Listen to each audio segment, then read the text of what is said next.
UAF Cooperative Extension Service. Extending knowledge, changing lives. Raising livestock can be challenging. Even with the best management, animals can become sick. Knowing when you have a healthy animal is easy. They're bright, alert, responsive to their environment, have a shiny hair coat, and a good appetite. But do you know when your animal's not doing well? Do you know when you should call your veterinarian? Hi, I'm Dr. Lisa Lunn, Extension Veterinarian for University of Alaska Fairbanks. Knowing your animal's normal behavior and vital signs are an important step in knowing when they're healthy or not healthy. It's also crucial that you have a good working relationship with a local veterinarian that can come out when you need them to assess your animal. Together, you guys can put together a great working relationship for good herd health and overall productivity and longevity of your herd. How do you know if your animal is sick? Generally speaking, anytime their behavior is off, you should investigate. Ask yourself, are they separating themselves away from the rest of the herd? Animals that are sick spend a lot of time by themselves. They may not come up to the feed bunk to eat. They may be seeking solitude in the woods, so you need to check those animals out. Also look at their general appearance in terms of cleanliness. Animals that are not feeling well spend a lot of time lying down, and they may have their flanks covered with dirt and manure. And if they're the only animal in the herd that looks like that, it's a good indication that they're not feeling well. If you have an animal that cannot stand and they're recumbent, that needs immediate veterinary attention.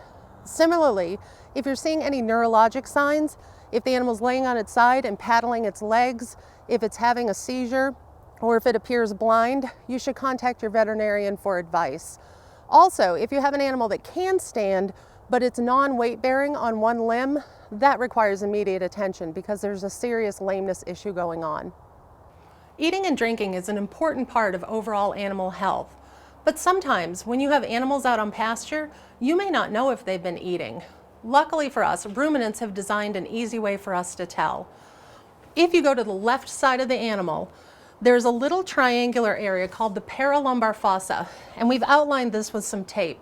It starts at the last rib, goes across to the hip bone, and then forms a nice little triangle.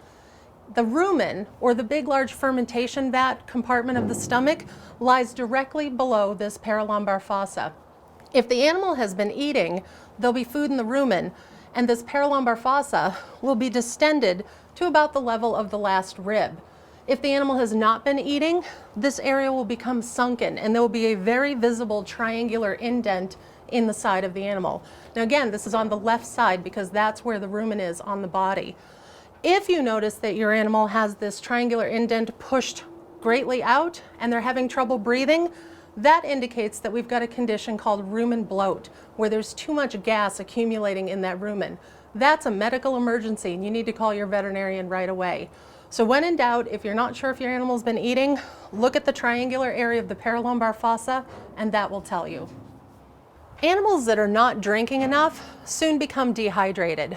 And as an owner, there's an easy way for you to check to see if your animal's becoming dehydrated. If we grab the skin on the neck and retract it, just pull it gently and let go, it should bounce right back to its normal position.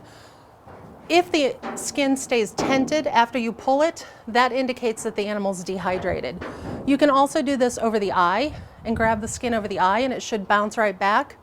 And then with ruminant animals, animals that chew their cud, there's also a special thing that happens with them when they become severely dehydrated. The eye will retract away from the skull and kind of sink back into the head. Some farmers refer to this as being sunken-eyed. So if you see that the eyeball itself is sinking back into the skull, that's a sign of severe dehydration and your veterinarian should be contacted so that fluids can be administered to your animal. It's always important to monitor urination and defecation in the animals. If you have a male animal and you observe them stretching out with their back legs behind them, straining to urinate, you may or may not see urine actually dripping from the prepuce, but if it's not a full constant stream of urine, that's a problem. That indicates that they have some sort of urinary tract obstruction and they need immediate medical attention because without it, their bladder will continue to fill with urine and it could potentially rupture.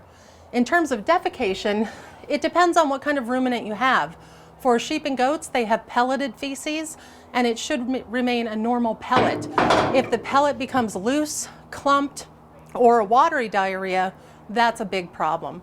For cattle, if it becomes a projectile diarrhea, most definitely a problem that warrants having your veterinarian come out. If it's looser than normal manure and the animal's losing a lot of weight, again, that indicates that you need to contact your veterinarian for an investigative workup. Pneumonia can be a common problem in farm animals. One way that you can tell if your animal's having some respiratory issues is to take their respiratory rate. If you stand back and watch their chest move, each time that it moves will count as one respiration. Count that for a minute and that will give you the respiratory rate. If you go to our website, we will have listings of all the different vital signs, including respiratory rates for all the different farm animal species. Another part of looking to see if your animal's having respiratory problems is to check out their nose. A normal, healthy animal will have a small amount of clear moisture around both nostrils, and the animal will also be licking their nose a lot to keep it clean. Farm animals like to keep food and dirt off of their nose. So if you see a lot of feet stuck to the nose, if you see thick mucus coming out or blood coming out, that indicates that we have some sort of respiratory problem, and your veterinarian should be contacted so that they can work up the issue for you. One of the best things you can do as an owner is to get the vital signs of your animal before you call your veterinarian. That gives them a better idea of what may be going on before they come to your farm. We talked about how you can get the respirations of the animal by counting the chest movements. The other thing you can do is to take a rectal temperature. Using a regular digital thermometer, insert it into the rectum. When it beeps, pull it out, read the temperature, and record it on a piece of paper. You can also get the heart rate back here. There's an artery that runs in the middle of the tail. So if you put your hand about the level of the rectum, let your fingers fall into a natural groove that falls in the middle of the tail, wrap your thumb around just to help hold your fingers in place, and then gently put a little bit of pressure and count for 30 seconds or 15 seconds to get the heart rate per minute. If you have trouble because the cow's moving its tail too much or they're a little bit nervous having you hold it, you can also get the heart rate by listening to the heart. To do that, you're going to need a stethoscope, and you can buy an inexpensive stethoscope online, or you may be able to buy one at your local co-op. The heart is located behind the elbow of the animal. So you find the elbow at the top of the leg, and you're going to take the headpiece of the stethoscope and press it deep underneath that elbow and hold it in place, and again count for 15 seconds or 30, and you'll be able to get the heart rate. You want to make sure that you tuck this in deep, because if you don't, you're not going to hear the heart.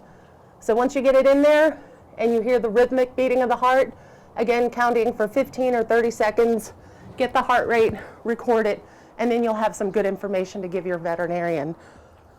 You can find the numbers for the vital signs of various farm species and other helpful information at the UAF Cooperative Extension Service website.